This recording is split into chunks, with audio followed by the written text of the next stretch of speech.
بسم اللہ الرحمن الرحیم۔ السلام علیکم۔ یہ حافظ الاسد کا زمانہ تھا۔ دمشق کا معروف و مشہور تاجر رات کے پچھلے پہر سڑکوں پر ٹہل رہا تھا۔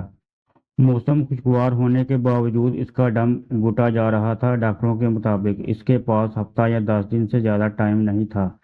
دنیا کی ہر آسائش کے ہوتے ہوئے بے بسی کا یہ عالم تھا کہ ٹائم سے پہلے ہی سب کچھ ختم ہوتا محسوس ہو رہا تھا۔ ملک کے ڈاکٹروں نے جواب دے دیا تھا۔ ایک ننھی سی امید تھی کہ امریکہ میں علاج ہو سکتا ہے، وہ بھی دم توڑ گئی جب وہاں کئی مہینے ٹیسٹ وغیرہ کروانے کے بعد سینئر ترین ڈاکٹر نے آخرکار ایک دن آ کر نرمی سے سمجھایا کہ آپ کے پاس زیادہ ٹائم نہیں ہے، لہذا میرا مشورہ ہے اور عقل مندی یہی ہے کہ باقی کا ٹائم اپنے بیوی بچوں کے ساتھ گزاریں۔ رات کے اس پہر بے خبری کے عالم میں نہ جانے کتنی دیر ٹہلتا رہا، اور اس کی سوچوں کا تسلسل تب ٹوٹا جب ٹہلتے ٹہلتے وہ ایک تنگ سے بے رونق پل پر پہنچ چکا تھا۔ سڑک پار دوسری طرف اسٹریٹ لائٹ کے نیچے ایک خاتون کھڑی کسی آدمی سے گفتگو کر رہی تھی۔ 30 سال کے لگ بھگ خاتون کا انداز منت سماجت والا تھا، جبکہ بندہ کوئی اوباش قسم کا تھا جو کہ اس کی بات نہیں مان رہا تھا۔ اس کے چلنے کی رفتار خود بخود آہستہ ہو گئی۔ کانوں میں جب آواز پہنچنا شروع ہوئی تو خاتون کہہ رہی تھی، خدا کے لیے مجھے اتنے پیسوں کی ضرورت ہے، بچے بھوکے ہیں، میں تمہارے ساتھ چلنے کے لیے تیار ہوں۔ جبکہ وہ اوباش قسم کا بندہ اس خاتون کی قیمت آدھی سے بھی کم دینا چاہ رہا تھا، اور یہ کہ تمہاری اس سے بھی کم قیمت بنتی ہے بول رہا تھا۔ پھر وہ کندھا آ چکا تھا، ہوا چل پڑا اور خاتون حسرت کی تصویر بنی کھڑے رہ گئی۔ وہ تھوڑا آگے جا کر مڑا اور خاتون کی طرف چل دیا۔ اسے نزدیک آتا دیکھ کر خاتون چوکنی ہو گئی۔ امید بڑی نظروں سے قریب آتے کو دیکھنے لگی۔ نزدیک پہنچنے سے پہلے خاتون آگے بڑھی۔ اس کا اندازہ ایسا تھا کہ جیسے اپنے آپ سے زبردستی کر رہی ہو۔ اس نے قریب پہنچ کر سلام کیا۔ خاتون نے مصنوعی مسکراہٹ کے ساتھ جواب دیا اور ٹٹولتی نظروں سے دیکھا، اور تھوڑا قریب ہوتے ہوئے معنی خیز انداز بنا کر پوچھا، کیا موڈ ہے؟ وہ پیچھے ہٹا اور نرمی سے کہا، نہیں ایسی کوئی بات نہیں ہے، دراصل میں نے ابھی گزرتے ہوئے تمہاری اس آدمی کے ساتھ تھوڑی سی گفتگو سنی ہے۔ مجھے بتاؤ میری بہن، تمہارا کیا مسئلہ ہے؟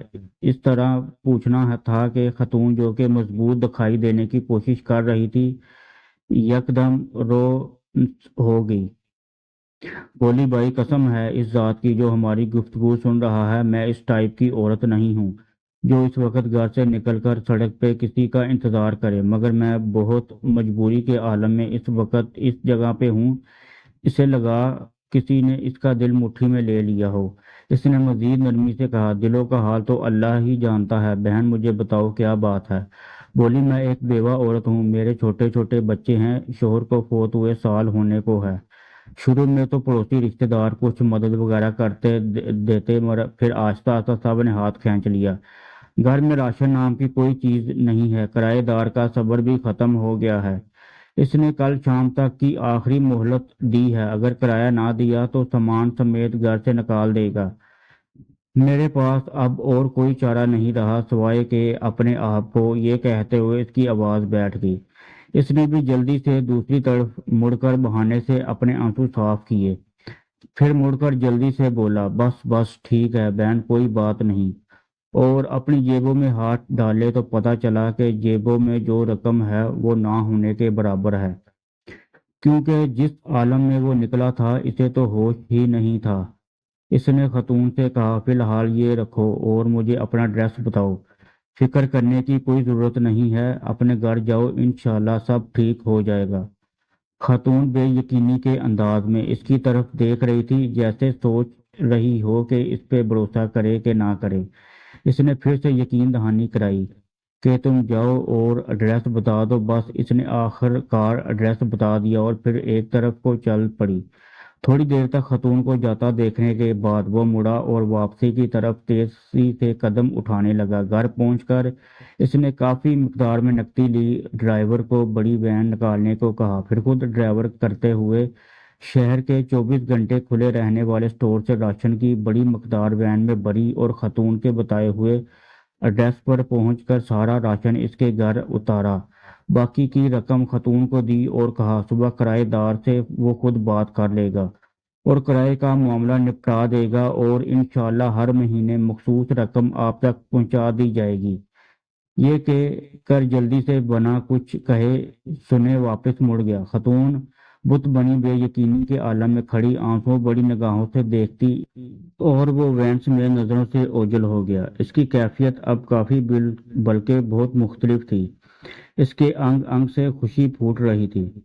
کچھ گھنٹوں پہلے جو اس کی حالت تھی وہ اب یکسر بدل گئی تھی۔ اب اسے ہفتہ 10 دن گزارنے کی جو فکر تھی وہ تھوڑی کم ہو گئی تھی۔ ہفتہ 10 دنوں کا خیال آتے ہی اس نے کاغذ قلم لے کر خاتون کا ایڈریس لکھ کر وصیت لکھی کہ ہر ماہ باقاعدگی سے 4 لوگوں کے معقول سے بڑھ کر خرچے کی رقم اس ایڈریس پہ بھجوائی جائے، اور کاغذ کو لفافے میں بند کر کے تجوری میں رکھ دیا۔ اب اسے لگ رہا تھا کہ اپنے آخری سفر کے لیے وہ تیار ہے یا تھوڑی بہت تیاری کر لی ہے۔ پھر ہفتہ گزر گیا اور 10 دن گزر گئے، پھر مزید 10 دن اور پورے 15 دن گزر گئے۔ گھر والوں کے کہنے کے باوجود وہ ہسپتال نہیں گیا، اور پھر پورا 1 مہینہ گزر گیا اور اگلے مہینے کی رقم بھی اس نے فوراً بھجوا دی۔ پھر ایسے 1 مہینہ کرتے پورا سال گزر گیا اور وہ معمول کے مطابق رقم بھجواتا رہا۔ 5 سال، پھر 10 سال گزر گئے اور پھر پورے 20 سال گزر جانے کے بعد ایک رات وہ معمول کے مطابق تہجد کے لیے اٹھا، وضو کر کے تہجد شروع کی اور سجدے میں دعا کرتے کرتے اس کی سانسیں ختم ہو گئی۔ اس جہان فانی سے سجدے کی حالت میں رخصت ہو گیا۔ یہ سچا واقعہ یہاں ختم نہیں ہوتا، اصل خلاصہ تو اب آنا ہے۔ گھر والے جب صبح اٹھے تو اس کو سجدے کی حالت میں مردہ پایا۔ افسوس کے ساتھ ساتھ گھر والوں کو اس بات کی خوشی سی بھی تھی کہ اچھی اور مبارک موت ہوئی ہے۔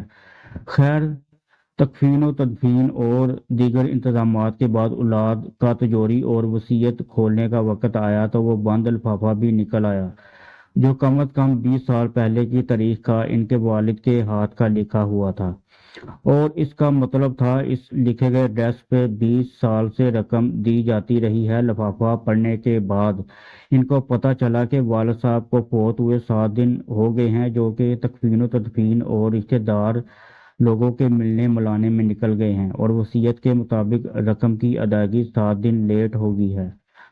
رقم لے کر وہ لوگ اس ایڈریس پر پہنچے تو دروازہ کھٹکھٹانے پر خاتون باہر آئی، جو کہ اب 50 سے اوپر کی ہو چکی تھی۔ سلام دعا کے بعد تاجر کے بڑے لڑکے نے خاتون سے مؤدب انداز میں کہا کہ ہم آپ کو والد صاحب کی طرف سے جو ماہانہ مخصوص رقم ہے وہ دینے آئے ہیں، اور معذرت چاہتے ہیں کہ رقم کی ادائیگی 7 دن لیٹ ہو گئی ہے۔ وہ اصل میں خاتون جلدی سے بولی، ارے نہیں نہیں، کوئی بات نہیں، آپ کے والد صاحب کے ہم پر بہت احسانات ہیں۔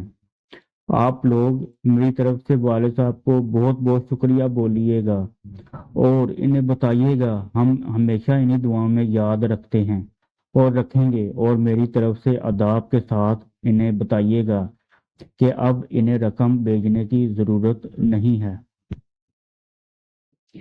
بیٹا حیرانگی سے بولا، کیوں؟ اب کیوں نہیں ہے ضرورت رقم کی؟ خاتون نے خوشی کے آنسوؤں سے ملی آواز میں جواب دیا، اللہ کے فضل سے مہینے پہلے میرے بڑے بیٹے کی ملازمت لگی اور 7 دن پہلے ہی بیٹے کو اس کی پہلی تنخواہ ملی ہے۔ خاتون روانی میں پتہ نہیں کیا کیا بولے چلے جا رہی تھی، جبکہ لڑکوں کے کانوں میں خاتون کا یہی جملہ اٹک کے رہ گیا، 7 دن پہلے میرے بیٹے کو اس کی پہلی تنخواہ ملی ہے، 7 دن پہلے ہی میرے بیٹے کو اس کی پہلی تنخواہ ملی ہے۔ آپ صلی اللہ علیہ وسلم کا فرمان ہے، رازداری میں کیا گیا صدقہ اللہ پاک کے غصے کو بجھا دیتا ہے۔